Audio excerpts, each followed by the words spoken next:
நான் எஃபிஷியண்ட்டாக வாழணும்னா நான் எப்படி வாழணும்? என் உடல் ஹெல்த்தியாக இருக்கணும், என் மனம் ரொம்ப பியூராக இருக்கணும், என்னுடைய ஆன்மா சக்தி வாய்ந்ததாக இருக்கணும். இப்படி நல்லா இருந்ததுன்னா இந்த ஆன்மா இந்த மனசுக்கு உண்டான பவரை சீர்படுத்தும். இந்த ஆன்மாவும் இந்த மனமும் சீராக இயங்கும் போது இந்த உடல் என்பது பொலிவு பெற்று இந்த உலகத்தில் அனைத்தையும் அடைந்து விடும். அவ்வளோதான் ரகசியம்.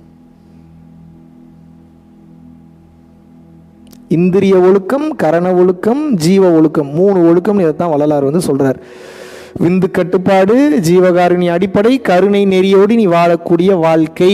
இதெல்லாம் பேசிக்கான சப்ஜெக்ட், பேசிக் சப்ஜெக்ட். எது? உன் உடம்பு நீ நல்லா பார்த்துக்கணும். இந்த தத்துவத்தை உலகத்தில் எங்கேயுமே கேட்டதே இல்லையா நீங்க?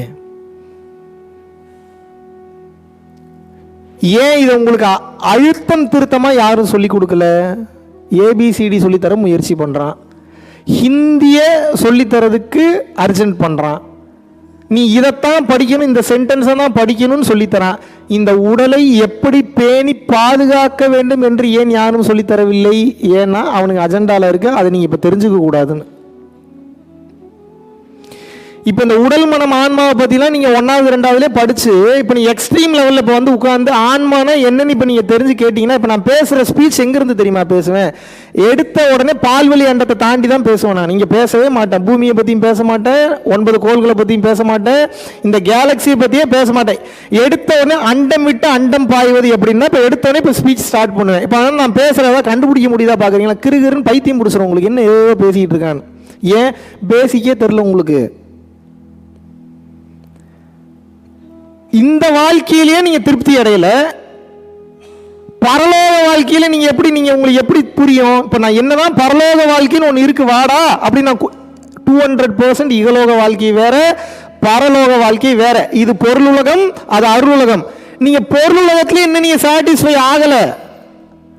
பொருளுலகத்திலே சாட்டிஸ்ஃபை ஆகாத உங்களை செக்ஸ்னா என்ன முழுசா பார்க்கல, அன்புனா என்ன முழுசா பார்க்கல, பணம்னா என்ன முழுசா பார்க்கல, காதல்னா என்னன்னு முழுசா பார்க்கல, எதையுமே முழுசா பார்க்கல, எதுலையுமே திருப்தி அடையல. இப்போ நான் என்ன பண்றேன் அப்படின்னா, வள்ளலார் சொல்ற மாதிரி வாப்பா உன்னை கூட்டு போய் நான் பரலோக வாழ்க்கைன்னு ஒன்று இருக்கு அதை நான் காட்டுறேன்னா நீ என்னை எப்படி பார்ப்பீங்க? டேய் முதல்ல இங்கே வாழ்றதுக்கு ஏதாவது வழி சொல்கிறா? நீ இங்கே வாழ்றதுக்கே வழியை சொல்லாமல் நீ எடுத்தோடனே பரலோக வாழ்க்கையை பற்றி பேசினா எனக்கு என்னடா புரியும்? கேட்பீங்களா மாட்டீங்களா? பாதி பேர் இப்படி கேட்பீங்க, பாதி பேர் நல்லது மாதிரியே கேட்டுப்பீங்க, அப்புறம் இந்த பக்கம் வரவே மாட்டீங்க. இதில் ஏதோ இதில் ஏதோ இதான் நடக்கும். வேற என்ன நடக்கும்? எஸ்ஆர்னோ? இப்போ முதல்ல நீங்கள் அதை அனுபவிக்க வைக்கணும்னா முதல்ல உங்களை நான் எதை தெரியுமா வைக்க வேண்டியதாக இருக்குது? முதல்ல இதை அனுபவிக்க வைக்கணும், வேற வழி இல்லை. இதை எப்படி அனுபவிக்க வைக்கணும்? இதில் 2 வழி இருக்கு. ஒன்று அனுபவிச்சு ஒன்று இல்லைன்னு வெளியே வரலாம். இது சுய புத்தி. அனுபவிச்சு எக்ஸ்பீரியன்ஸ் பண்ணி செருப்படி வாங்கி மிதி வாங்கி அதில் லெசன் கற்றுக்கிட்டு அப்புறம் வெளியில் வர்றது, இதுக்கு பேர் என்ன? சுய புத்தி. அப்படி இல்லை அப்படின்னா அதுக்குள்ளேயே போகாம இதை அனுபவிச்ச ஒருத்தர் இருப்பான், ஏபிசிடி, அவனுக்கு பேர் என்ன வேணா வச்சுங்க. அவன் சொல்லுவான் இப்படிலாம் இருக்கு, அப்படிலாம் இருக்கு, இப்படி போனீங்கன்னா இது, அப்படி போனீங்கன்னா அதுன்னு சொல்லும் போது இது விஷுவலா ஓடும். உங்களுக்கு எப்படி ஓடும்? இப்படி விஷுவலா ஓடும்போது நீ அந்த இடத்துக்கு போகலனாலும் அந்த இடத்துக்கு போன மாதிரி ஒரு விஷுவலைசேஷன் கிரியேட் பண்ணி அந்த இடத்த போய் நீங்க ரீச் பண்ணி பார்த்துருவீங்க. ரீச் பண்ணி பார்த்தா ஒன்றும் இல்லைன்னு தெரிஞ்சிடும். இதில் ஒன்றுமே இல்லை போலன்ட்டு வெளியில் வந்துடுங்க. இது சொல் புத்தி. இதுக்கு பேர் என்ன? சொல்லி தெரிகிறது, சுயமாக தெரிவது. இதுல பெரிய கூத்து என்னன்னா, சுயமா தெரிகிறதுக்கு டைம் ரொம்ப வேஸ்ட் ஆகும், இறைவன் அனுகிரகம் வேணும், அடி குண்டக்க மண்டக்க விழுகும், கொடூரமா இருக்கும், தைரியம் ரொம்ப ஜாஸ்தி வேணும்.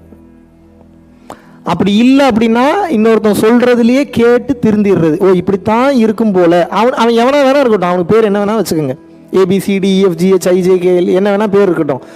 சொல்லி இன்னொருத்தன் சொல்லி அதை ஏங்க அவனே 100 கோடி ரூபாய் இழந்து பல வருஷம் ஜெயிலுக்குள்ள போய் வெளியில வந்து அந்த அனுபவத்தை கத்துட்டு இருக்கான். அதை எவ்வளவு கருணையோட அதை பண்ணாதரா, அதுல பெரிய கஷ்டம் இருக்குடா, புரிஞ்சுக்கடான்னு சொல்லித்தரான். புத்திசாலி என்ன பண்ணுவான்? நீ என்ன சொல்லி நான் என்ன கேட்கறதுன்னு இருப்பானா? புத்திசாலி என்ன பண்ணுவான்? அன்பா நம்ம நல்லா இருக்குன்னு தான் சொல்றான். இதுல முதல்ல உண்மை இருக்கான்னு சொல்லி அலசி ஆராய்ஞ்சு பார்ப்போம். அலசி ஆராய்ந்து பார்க்கும் போது இதில் உண்மை இருக்கிறது என்று புரிந்துடுச்சு அப்படின்னா நான் மறுபடியும் 100 கோடி ரூபா கொண்டு போய் வேலை பண்ண, நான் அந்த வேலையே பண்ண மாட்டேன், ஈஸியா வெளியே வந்துடுவேன். Yes or no? பல பேர் இன்னைக்கு இதுக்கு தயாரா இல்லை. ஏன்?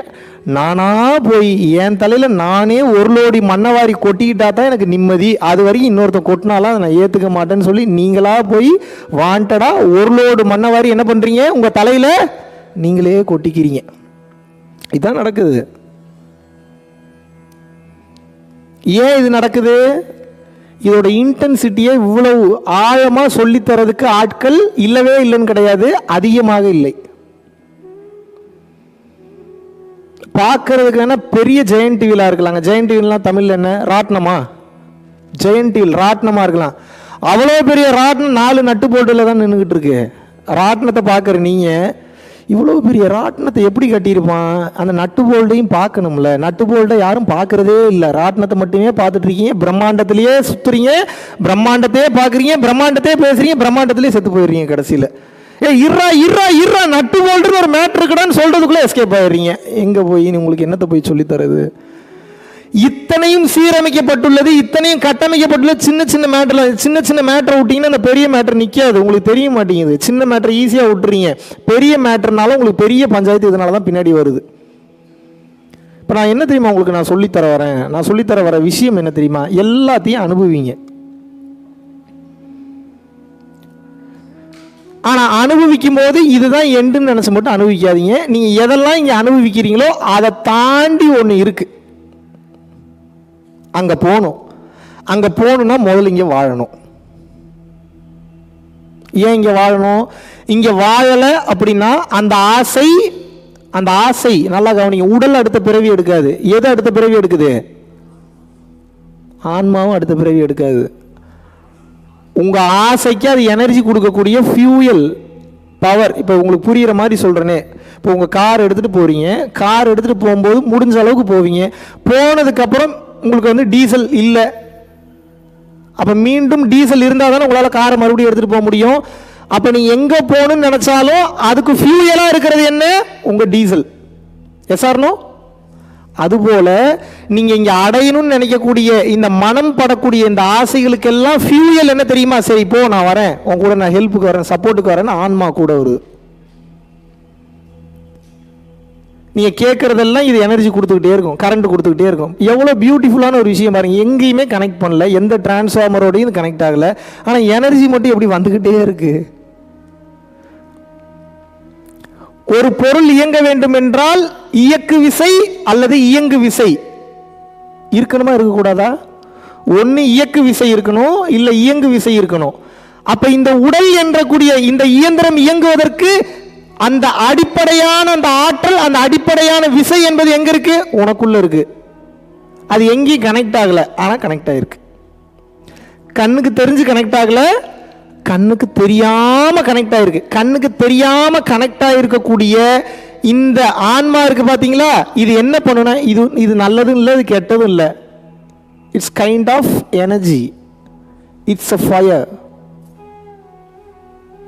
இதுக்கு எல்லா நல்லது கெட்டதுன்னு தெரியும், எல்லா பவரும் இருக்கு. இதனுடைய அடிப்படை குணமே என்னன்னா நல்லது பண்றது மட்டும்தான். ஆனா இதை இப்ப எது மறைச்சுக்கிட்டு இருக்குன்னா, எனக்கு ஆசைகள் அப்படின்ன கூடிய அந்த இருள் வந்து இந்த ஆன்மாவை டோட்டலா கவர் பண்ணி வச்சிருக்குது. இப்படி இந்த ஆன்மாவை இந்த ஆசைகள் எனக்கூடிய அந்த இருள் கவர் பண்ணி வச்சிருக்கக்கூடிய அந்த காரணத்தினால என்ன ஆகுது அப்படின்னு வந்து கேட்டீங்கன்னா, இந்த ஆன்மா விடுதலை பெற்று போக முடியல. இது எங்க இருந்து வந்து அங்க போக முடியல. ஏன்? உங்க ஆசை தடுத்து நிப்பாட்டி வச்சிருக்குது. ஏன் ஆசை தடுத்து நிப்பாட்டி வச்சிருக்கு? அது கேட்குது, நான் இன்னும் இதை பார்க்கணும் அப்படின்னுது. டே அங்கே போகணுண்டா, நீ இங்கே வா அப்படின்னு கூப்பிடும். சரி வர்றான் வா, அது வரும், இங்கே அனுபவிப்பீங்க. அது திருப்தியாக அனுபவிக்கல, அப்போ என்ன பண்ணும்? மறுபடியும் அனுபவிக்கணும்னு சொல்லும். திருப்தி அடைய மாட்டீங்க, ஏன்னா ஃபோக்கஸ் இல்லை. ஃபோக்கஸ் மறுபடியும் அனுபவிக்கணும்னு சொல்லும். மறுபடியும் ஃபோக்கஸ் இல்லை, மறுபடியும் திருப்தி இல்லை, மறுபடியும் போன்னு சொல்லும். எப்போ வரைக்கும் சொல்லும்? சாகிற வரைக்கும் சொல்லும்.